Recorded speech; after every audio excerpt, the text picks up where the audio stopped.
ते जाणाऱ्या गाड्या सुटल्या गट क्रमांक या मैदानातील 32 सुटला.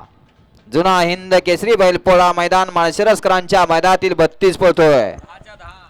10च्या 10 गाड्या पळतायत आणि 10 जणात कोण बाजी मारतोय पहिलाच गट असा आहे. 10च्या 10 गाड्या पळतायत. अतिशय सुंदर अशी लढत झाली.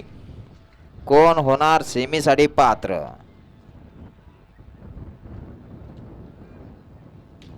मागून आलेल्या गाडीवर लक्ष द्याव.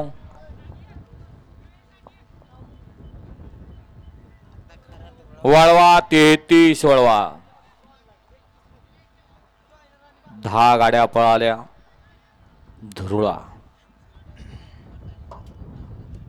भारत आणि जॉयनर घरचा साथ पळला. सूर्य ड्रायव्हर मोळकरांनी त्याबद्दल सूर्य ड्रायव्हर आपल्याला ऑनलाईन 1000चा इनाम आहे. आपलं ऑनलाईन चेक करा. वळवा 33 वळवा. गट क्रमांक 32 चा निकाल. 32 मध्ये सुंदर अशी लढत झाली आणि शेवटच्या क्षणावर विजयावर शिक्कामोर्तब केला. तास क्रमांक 5 वरून धावलेली गाडी कुमार धैर्य दादा भोसले जंक्शन यांचा देवाबाई आणि बाळासाहेब राजक्ता डोंबाई सिद्धेश्वर भैया जमदार यांचा बलमा. सुंदर अशी गाडी पाहिली.